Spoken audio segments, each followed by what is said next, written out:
In and on about the year 597 BC, King Nebuchadnezzar of Babylon besieged the kingdom of Judah, destroyed the first temple built by Prophet Solomon. He also exiled many of the children of Israel back to Babylon, and took them in as slaves, including the household of many of the elites.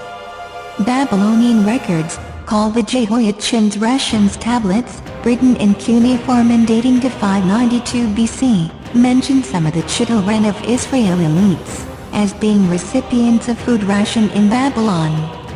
These years are called the Babylonian exile, or the Babylonian captivity. The Babylonian exile is distinguished from the earlier exile of citizens of the northern kingdom of Israel to Assyria around 722 BC.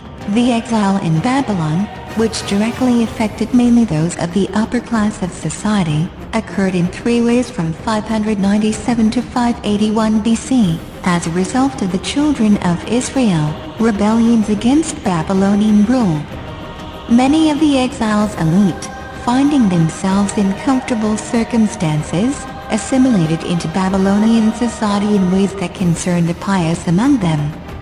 We read this from the Bible. Ezekiel denounced such men as a rebellious house, and parts of the book of Isaiah, written during exilic times, likewise expressed concern over the adoption of Babylonian traditions.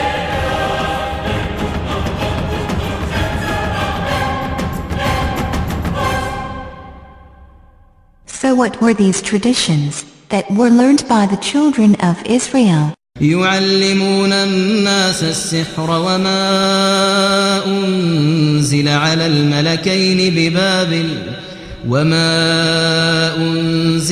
الملكين ببابل هاروت وماروت وما يعلمان من أحد حتى يقولا إنما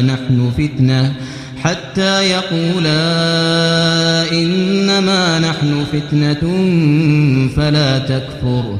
The two angels must have come down in human form to teach those who wanted to learn, after warning them, as stated in God's book. In another chapter in regards to angels taking on human form, we read, وَلَقَدْ جَاءَتْ رُسُلُنَا إِبْرَاهِيمَ بِالْبُشْرَى قَالُوا سَلَامًا قَالَ سَلَامٌ فَمَا لَبِثَ أَنْ جَاءَ بِعِجْلٍ حَنِيذٍ فَلَمَّا رَأَى أَيْدِيَهُمْ لَا تَصِلُ إِلَيْهِ نَكِرَهُمْ وَأَوْجَسَ مِنْهُمْ خِيفَةً قَالُوا لَا تَخَفْ إِنَّا أُرْسِلْنَا إِلَى قَوْمِ لُوطٍ. Black magic is performed when a human magician communicates with the jinn and demands something, and in return, the jinn demands something from the human magician, like disbelief in God, to drink blood, a sacrifice, or to be worshipped, etc. We read from God's book. وَأَنَّهُ كَانَ رِجَالٌ مِّنَ الْإِنسِ يَعُوذُونَ بِرِجَالٍ مِّنَ الْجِنِّ فَزَادُوهُمْ رَهَقًا. The jinn did not only teach some of the children of Israel the magical arts, once they had found out how to contact the jinn, by the two angels, although they were forewarned, it would equate to disbelief in God, and it was only a mere test of their faith. Many of them wrote down the instructions on how to perform black magic, and have tried to keep it a secret ever since. The jinn continued to teach them magic, and accused Prophet Solomon of committing disbelief, by practicing black magic.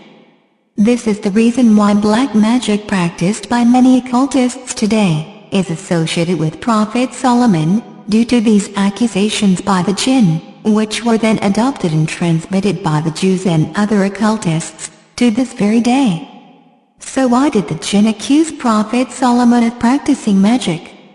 Because Prophet Solomon had power over the jinn, he enslaved them as a punishment for their evil doings. We read from the book of God. ولقد فتنا سليمان وألقينا على كرسيه جسدا ثم أناب قال رب اغفر لي وهب لي ملكا لا ينبغي لأحد من بعدي إنك أنت الوهاب فسخرنا له الريح تجري بأمره رخاء حيث أصاب والشياطين كل بناء وغواص وآخرين مقرنين في الأصفاد هذا عطاؤنا فامنن أو أمسك بغير حساب